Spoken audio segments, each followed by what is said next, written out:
Bonjour chers collègues, aujourd'hui dans cette vidéo je vais vous présenter historiquement les différentes théories de l'enseignement pour mieux comprendre d'où vient notre façon d'enseigner. Un courant pédagogique se définit par la façon de penser d'une société sur l'enseignement à l'école. Historiquement, chaque société a sa propre façon de penser et nous verrons dans cet exposé qu'une société peut présenter plusieurs courants pédagogiques qui varient en fonction de l'idéologie.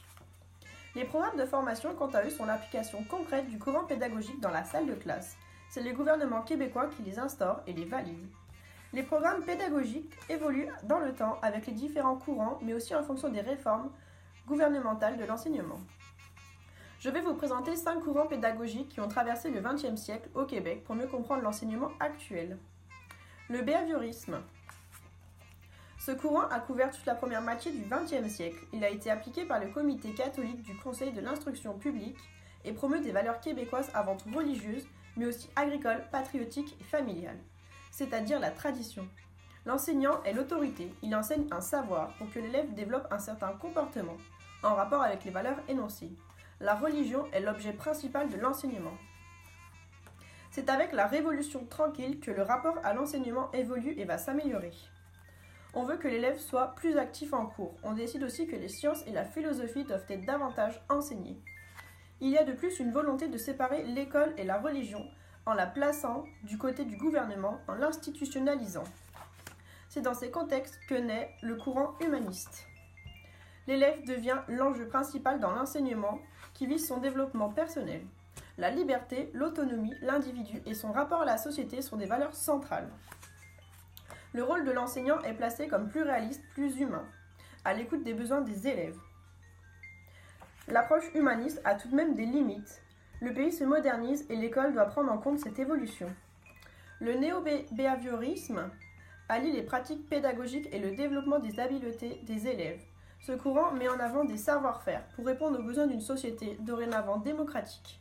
Ce courant se développe en 1977 grâce à 2 programmes gouvernementaux. Ensuite, le cognitivisme se développe avec les nouvelles recherches scientifiques sur le fonctionnement du cerveau entre 1986 et 1998. Les stratégies d'apprentissage sont enseignées de façon plus explicite. Les connaissances antérieures sont pour la première fois prises en compte chez l'élève et l'enseignant aide à les organiser dans la mémoire en plus d'apporter un nouveau savoir. C'est une approche beaucoup plus scientifique. En réaction, une approche plus sociale se déploie. C'est le courant du socio-constructivisme. La culture et la société sont au centre de l'apprentissage qui met en œuvre un savoir-agir pour que l'élève devienne un citoyen autonome et responsable.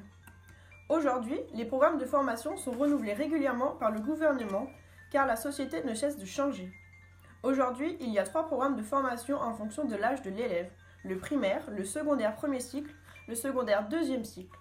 Ils ont pour objectif chez l'élève d'instruire, avoir des connaissances, de socialiser, être un acteur social, de qualifier, intégrer une profession. Des notions plus modernes sont maintenant enseignées et les valeurs du pays sont respectées. L'élève est pris en compte dans son entièreté et ses capacités individuelles, son affect, ses émotions, le cheminement de sa réflexion, ainsi que son bagage culturel. Il y a différentes notions que nous avons abordées et je vais définir maintenant rapidement. Une compétence mobilise un savoir-agir. C'est une notion complexe. C'est une action complexe, générale et transférable, de l'école jusqu'à la vie privée. Une compétence transversale et concrète et peut se mobiliser dans différents contextes, par exemple savoir lire. Alors qu'une compétence disciplinaire est abstraite et se manifeste que dans les cours, savoir rédiger une dissertation. Le savoir représente les moyens mis en œuvre dans l'apprentissage au sein de l'école. L'objectif est la finalité prise en compte durant l'apprentissage. Il est important que l'enfant sache pourquoi il apprend. Une habileté est beaucoup plus spécifique et se manifeste à l'école en vue d'un savoir-faire. Les connaissances, pour finir, sont les ressources personnelles de l'enfant propres à lui-même, psychologiques et biologiques. Les connaissances servent à développer des compétences.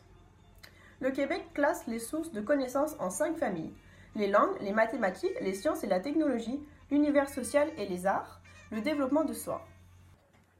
Voilà, cet exposé est maintenant terminé. J'espère que ces informations pourront vous servir pour créer de meilleurs cours.